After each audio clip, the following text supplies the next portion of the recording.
नमस्कार। इस समय हम झुंझुनू में हैं और झुंझुनू में एक चुनाव का दंगल यहाँ बना हुआ है। झुंझुनू का उपचुनाव जो है वो राजस्थान के विधानसभा के जो 7 उपचुनाव हो रहे हैं उसमें चर्चित चुनाव झुंझुनू का माना जा रहा है। शेखावाटी का झुंझुनू इस समय प्रदेश भर में इसलिए प्रसिद्ध है कि यहाँ पे जो परंपरागत जो वोटर हैं वो इस बार के इस चुनाव के अंदर एक बड़ा निर्णय लेने जा रहे हैं। हालांकि हार जीत की हम बात नहीं कह सकते, लेकिन कांग्रेस पार्टी और भारतीय जनता पार्टी को भारी नुकसान होने की आशंका झुंझुनू में नज़र आ रही है। हमारे साथ कुछ माइनॉरिटी के लोग हैं जिनका हम रुख जानना चाहेंगे कि इस बार वो झुंझुनू में क्या करना चाह रहे हैं। साहब, आपका क्या नाम है? उबैद खान नाम है सर मेरा। आज मोहल्ला बंटवारा पूरा देख लो आप, सैलाब उठ रहा है।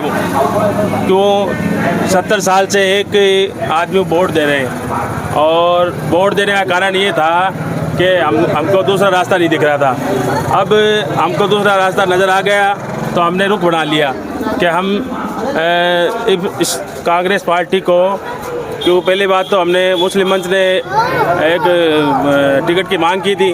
जयपुर भी जाके आए हैं हमारे लोग, 20-30 गाड़ी लेके गए थे, लेकिन पार्टी की भी मजबूरी है क्योंकि 70 साल से एक ही ओला परिवारी वो चल रहे हैं, जो पार्टी की मजबूरी है। पार्टी भी उसके बगैर टिकट नहीं दे सकती।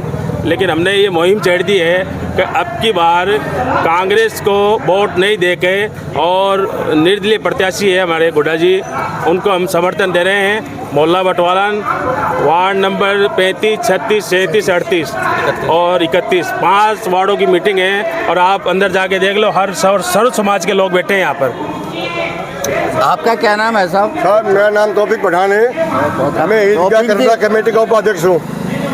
इस बार जो है मुस्लिम समाज के जो वोट हैं वो तो कांग्रेस के वोट हुआ करते थे जी, लेकिन इस बार ये जो आप बड़ा कदम, ये निर्णय जो ले रहे हैं, ये पूरे राजस्थान में एक चर्चा का विषय बना हुआ है। ऐसी स्थिति क्यों पैदा हुई साहब? सर, हमने हमारा हक मांगा है। 70 साल में पहली बार हमने हक मांगा है और हमारा हक हमको मिला नहीं है। तो हम हमारा हक हमें अपनी मर्जी से उम्मीदवार चुन लिया क्योंकि हमारा हक हमको मिला नहीं। हम भीख मांग रहे नहीं है। 70 साल से वोट देते रहे क्या हमको उनकी गुलामी करें? क्या हम जिंदगी भर ओला परिवार की गुलामी करें क्या? तो हमें ऑप्शन मिल गया, हमें टाइगर मिल गया जो हर वक्त क्या रहता है, एनी टाइम काम आता है वो। अब की बार आप राजेंद्र गुड्डा को वोट देंगे साहब। राजेंद्र गुड्डा जो है वो उदयपुर वाटी से चुनाव लड़ते हैं जी, और इस बार के विधानसभा का जो आपके झुंझुनू में उपचुनाव हो रहा है जी, वो झुंझुनू से इस बार जोर आजमाइश कर रहे हैं जी। और दोनों ही पार्टी में उन्होंने जो है एक चिंता की स्थिति पैदा कर दी है। जी, जी। आपको क्या लग रहा है कि साहब झुंझुनू का इस बार का चुनाव कैसा रहेगा? इस बार का चुनाव रहेगा बेहतरीन और गुड्डा जी चुनाव निकालेंगे क्योंकि माइनॉरिटी का 95% वोट गुड्डा जी को गिरेगा। 5 बजाय टिकट आ सकता हम भागते फिर बिना 5-4 वोट पड़ जाओगे। बाकी टोटल वोट मुसलमानों के गुड्डा जी के समर्थन में है।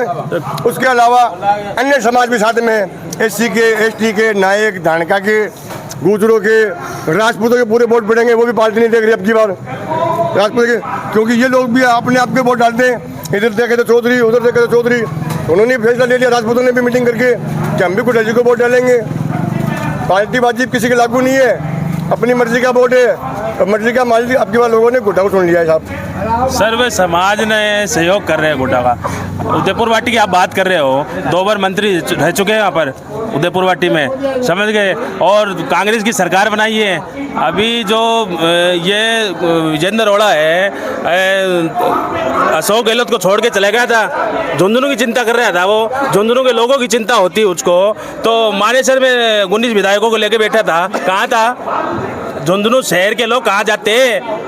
वो हमारी तो इज्जत दाव पे लगा दी थी हैं। ये तो अशोक गहलोत का भला हो जो उन्होंने कोई दाव खेल के अपनी सरकार बचाई है। यही था 19 विधायक के साथ में मानेसर में बैठा था। तो और उदयपुर वाटी की बात करें, उदयपुर वाटी में क्या माइनॉरिटी के वोट है? है?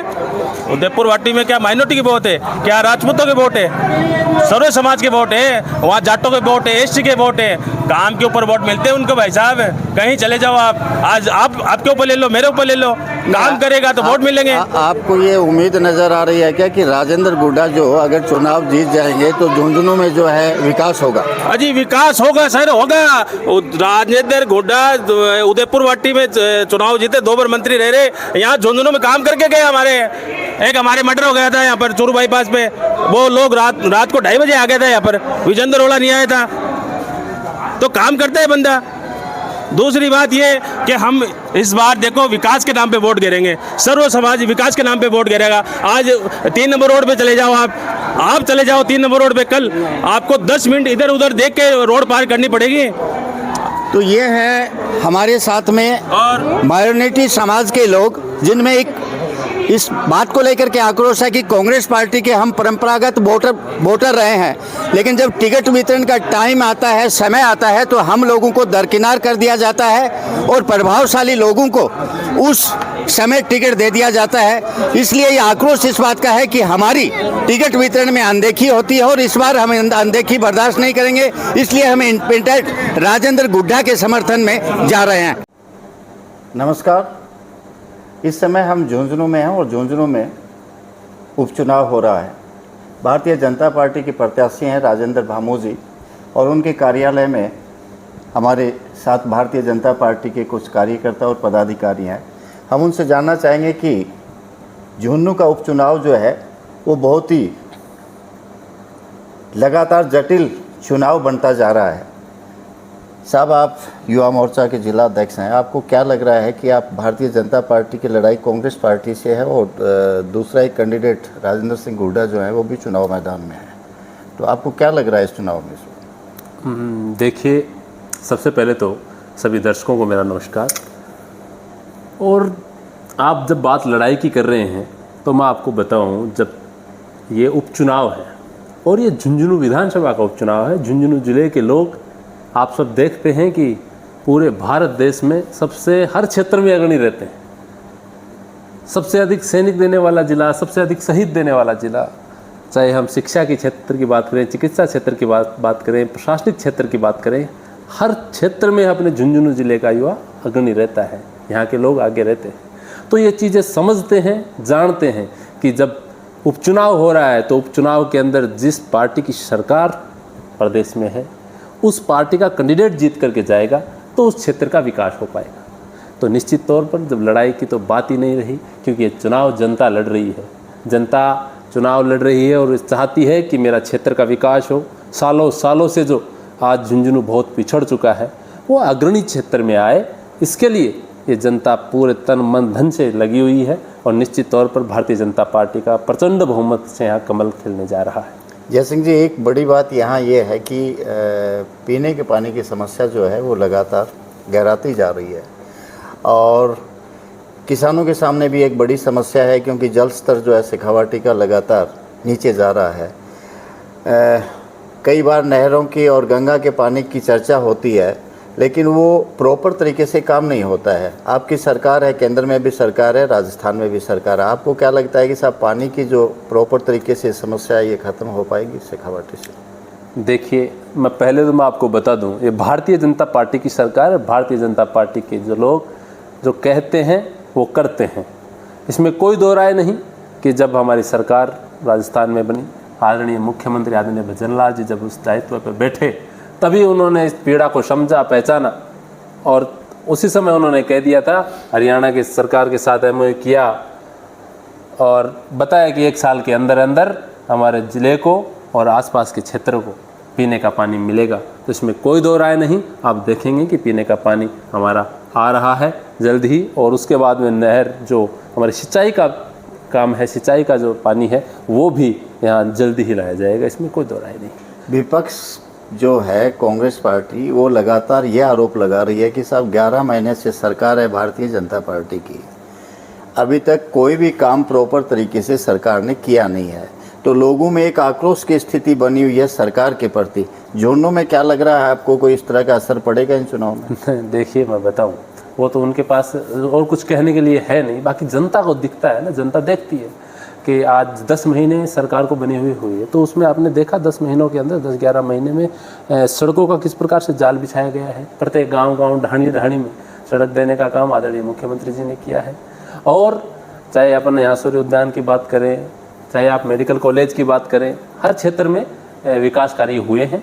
और ये तो उस समय की बात है जब हमारा विधायक यहाँ इस विधानसभा में नहीं था। अब हमारा विधायक जीत करके यहाँ से जा रहे हैं, विधानसभा में जाएंगे तो निश्चित तौर पर जो विकास के कार्य है उसमें 4 चांद लगने का काम होगा। एक बात मैं लास्ट आपसे ये पूछूंगा कि साहब आपकी सरकार है राजस्थान में और विपक्ष कांग्रेस पार्टी ये भी कह रही है कि साहब सरकारी मशीनरी जो है 12 मंत्री राजस्थान के झुंझुनू में कैंप कर रहे हैं इस चुनाव को लेकर के। आज भी 2 कैबिनेट मंत्री या उप मुख्यमंत्री झुंझुनू कैंप किया है। आपको क्या लग रहा है कि इस चुनाव में ये एक तरह से प्रेशर है सरकार का, या फिर जनता जो है वो चाहती है कि साहब बीजेपी का कैंडिडेट जो है वो झुंझुनू से चुनाव जीते? देखिए, मैंने पहले ही बताया, चुनाव जनता लड़ रही है, इसमें कोई दो नहीं है। बाकी पार्टी के सब कार्यकर्ता हैं, वो तो पार्टी के चुनाव जहाँ होते हैं वो तो निश्चित तौर पर पार्टी के कार्यकर्ता उसमें भाग लेते हैं।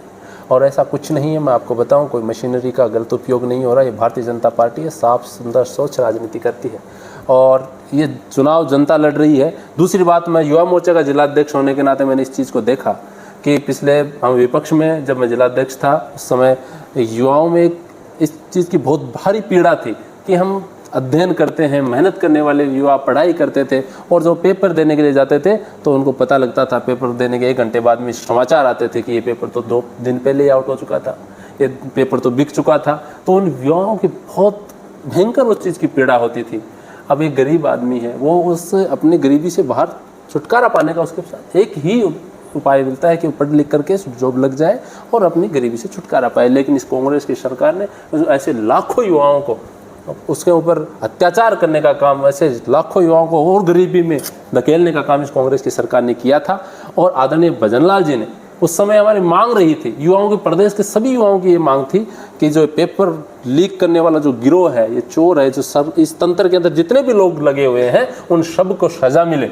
तो मैं आपको बताऊं, आते ही आदरणीय भजनलाल जी ने इस चीज़ की पीड़ा को, युवाओं की पीड़ा को समझा और जो लोग पेपर लीक प्रकरण में जो संलिप्त थे उनको लगातार सजा देने का काम आदरणीय भजनलाल जी ने किया। इससे युवाओं में बहुत पॉजिटिविटी आई है। दोबारा वो अध्ययन करने के लिए आप देख रहे हैं, अब मकान किराए खाली हो गए थे उस समय, आज चाहे जयपुर चले जाओ, सिक्कर चले जाओ, झुंझुनू चले जाओ, सारे मकान बुक हैं कि बच्चे आ गए हैं, दोबारा पढ़ाई कर रहे हैं। उनको विश्वास हुआ है कि भारतीय जनता पार्टी की सरकार आई है, अब पेपर लीक नहीं होंगे। जो युवा पढ़ाई कर रहा है, जो साथी पढ़ाई कर रहे हैं, मेहनत कर रहे हैं, वही उस क्षेत्र में आगे जाएंगे, उनको उनका हक मिलने वाला है। ऐसे उनके अंदर पॉजिटिविटी दोबारा युवाओं में आए हैं। तो युवा में एक जोश है, जुनून है कि उनको लगता है कि भारतीय जनता पार्टी भला कर सकती है, तो उनके मजबूती से उनके साथ खड़े हैं। आप देख रहे हैं, मैं गांव-गांव में जा रहे हैं, आप भी धरातल की रिपोर्टिंग करता है आपका मीडिया, तो आप देखते हैं कि धरातल में भी चाहे जो भी हमारे युवा साथी हैं, पिता तुल्य बुजुर्ग हैं, माताएं हैं, बहनें हैं, सब ने मोर्चा संभाल रखा है और उन सब का एक ही लक्ष्य है कि इस बार झुंझुनू विधानसभा से प्रचंड बहुमत के साथ कमल खिलना चाहिए। नहीं, ऐसी बात नहीं है। आदरणीय बबलू जी ने स्पष्ट ये कहा कि आदरणीय प्रधानमंत्री जी जो आज काम कर रहे हैं देश के लिए, उनसे प्रभावित होकर निश्चित तौर पर ऐसी कुर्बानियाँ उनको क्षेत्र के लिए देनी पड़े तो लगातार वो देंगे, इसमें कोई दो राय नहीं है। और उन्होंने इसीलिए कहा कि मेरा क्षेत्र, मैंने शुरू से एक बात कही है, झुंझुनू विधानसभा का विकास होना चाहिए, उसके विकास में 4 चांद लगने चाहिए। जो सालों से जो विकास रुका हुआ है उसको गति मिलनी चाहिए। इसके लिए ऐसी कुर्बानियाँ, लाखों कुर्बानियाँ भी बबलू जी देने के लिए तैयार है, इसमें कोई दो राय नहीं है। और लगातार वो कार्यक्रमों में जा रहे हैं, आप देख रहे हैं। कल भी लीडरशिप जब आती है तब वो प्रोग्राम में आते हैं, उसके अलावा जब आपकी जो जनसभाएं हो रही हैं उनमें वो नहीं दिखाई दे रहा। देखिए, कई प्रकार, कई तरीके से अब चुनाव को बैकग्राउंड से भी देखना पड़ता है, चुनाव को फ्रंट पे आकर के भी देखना पड़ता है। निश्चित तौर पर 13 तारीख तक लगातार वो इस चुनाव में लगे हुए हैं और आप देखेंगे कि इस बार जो प्रचंड बहुमत से कमल खिलने जा रहा है उनमें उनकी अहम भूमिका रहेगी। बीजेपी वंशवाद की बात क्यों नहीं कर रही है? क्योंकि कांग्रेस ने इस तीसरी पीढ़ी को भी तार दिया है। कहीं कैंपेन को आज इतना समय निकल गया है, कभी भी मैंने स्टेज पे ये नहीं सुना है कि भी उनको टारगेट किया गया हो। ओला परिवार को टारगेट क्यों नहीं करती बीजेपी? देखिए, पहली बात तो ये है कि ये भी कहा जाता है, ये भी आरोप लगता है कि कुछ समय पहले जब सिसराम ओला राजनीति में थे तब दोनों पार्टियों की टिकट वो डिसाइड। देखिए, मैं आपको बताऊं, आज की जो स्थिति है, सभी हमारे जो भारतीय जनता पार्टी के कार्यकर्ता हैं, नेता हैं, वो भी लगातार इस बात को कह रहे हैं, इसकी कोई दो राय नहीं है कि यहाँ राजतंत्र इन लोगों ने स्थापित कर रखा है। जो लोकतंत्र के अंदर जो प्रणाली, जो परंपरा होनी चाहिए, वो परंपरा है झुंझुनू विधानसभा में देखने को नहीं मिलती। और इस परंपरा को तोड़ने के लिए पार्टी के कार्यकर्ता भी और आमजन इसमें लग चुका है। इस राजतंत्र की जो परंपरा है, इसको तोड़ेंगे और यहाँ पर लोकतंत्र, सही मायने में लोकतंत्र स्थापना कैसे होती है, वो इस चुनावों में आपको देखने को मिलेगी। नए लोग आगे आएंगे। ये हम सब के लिए खुशी की बात है कि ये जनता जाग चुकी है और पार्टी से ज़्यादा आम जनता कह रही है कि भाई पहले दादा, फिर बेटा, फिर पोता, ये तो परंपरा चला दी। एक ही परिवार में इनके क्या, इन्हीं के लिखी गई क्या? ऐसी बात नहीं है। तो जनता ने इस चीज़ को मोर्चा संभाल रखा है। निश्चित तौर पर आप देखेंगे कि इस बार प्रचंड बहुमत के साथ भारतीय जनता पार्टी यहाँ पर कमल का फूल खिलने वाला है। कांग्रेस के इस बयान को आप किस तरीके से देखते हैं कि कांग्रेस के जो सांसद हैं उन्होंने कहा कि उनके अलावा अगर किसी को भी टिकट दी जाती, पार्टी ये बोल रही थी कि वो चुनाव हार जाते, तो क्या कांग्रेस का आपके खिलाफ की विपक्षी पार्टी है, लेकिन भाजपा में वो सिस्टम आप देखते हैं क्या कि भाजपा के पास एक अनार और 100 बीमार की स्थिति थी, वही भाजपा के पास अगर सांसद की माने विजेंद्र ओला की, तो उनके पास कोई ऐसा उम्मीदवार ही नहीं था ओला परिवार के अलावा जो टिकट ले सके। ये इसलिए वो बोल रहे हैं, मैं आपको बताऊं, कि उनको हार दिख रही है। जैसे शीशे में हम खड़े होकर देखते हैं प्रतिमा दिखती है, ठीक उसी प्रकार स्पष्ट उनको हार दिख रही है। तो वो हार के डर से ये बात कह रहे हैं, मुझे ही नहीं किसी को भी देते तो यहाँ चुनाव हारते, हमसे भी ज़्यादा वोटों से हारते। ये भी आपको कहते हुए जल्दी आपको नजर आएंगे। निश्चित तौर पर आप देख रहे हैं पूरे गांव-गांव, ढाणी-ढाणी में भारतीय जनता पार्टी के लिए लोग पूरी शक्ति से लगे हुए हैं। उनको हार स्पष्ट दिख रही है। तो ये पहले से ये बातें बनाने लग गए कि मेरे को ही नहीं किसी को भी देते तो यहाँ पे चुनाव कांग्रेस हारती, और ये निश्चित बात है हारती, इसमें कोई। आपकी टक्कर कांग्रेस से है, निर्दलीय से, किससे टक्कर है? देखिए, मैंने पहले ही कहा, यहाँ टक्कर वाली बात ही नहीं है। जब जनता जब चुनाव लड़ती है तो किसी से टक्कर हो ही नहीं सकती। नंबर पे कौन रहने वाला है आपकी नजर में? भाई, हम सेकंड नंबर वाले नहीं देख रहे, हम तो ये देखते हैं कि भारतीय जनता पार्टी लाखों के अंतराल से यहाँ से जीत करके विधानसभा में जाए। किसी को दोगे सेकंड नंबर? मैं कह रहा हूँ लाखों के अंतर से भारतीय जनता पार्टी विधानसभा जीत के जाए, बस इसी के लिए लगा है। अमित फाइल। अमित जी, जनसंपर्क में आप साथ देख रहे हैं कार्यक्रम को, तो क्या लग रहा है जनता का रुझान आपको? देखो, जनता का रुझान यही है, अभी सभी लोग तो भाजपा को जिताने में लगे हुए हैं। और दूसरी बात ये भी है, जो उम्मीदवार चुनाव लड़ रहे हैं वो सभी आपकी जीत तो सभी मानते हैं, लेकिन हम लोगों को तो सबसे ज़्यादा अभी भामू जी की जीत लग रही है और सब भारतीय जनता पार्टी को ज़्यादा जीत के संभावना मानते हैं। झुंझुनू का उपचुनाव जो है वो थोड़ा सा लगातार सुर्खियों में आ गया है। शेखावाटी का जो ये चुनाव है, ये पूरे राजस्थान में एक महत्वपूर्ण चुनाव बन गया है। आप इस स्थिति के अंदर कांग्रेस के जो उम्मीदवार हैं वो भी मजबूत परिवार से हैं, बड़ा राजनीतिक घराना है वो। 1-2 बार के विधायक और मंत्री रह चुके हैं राजेंद्र गुड्डा। आप क्या मानते हैं कि साहब इस 3 कैंडिडेट मजबूत, राजेंद्र जी भामू जो हैं वो मजबूत कैंडिडेट हैं, सरकार है भारतीय जनता पार्टी की, आपको क्या लग रहा है कि क्या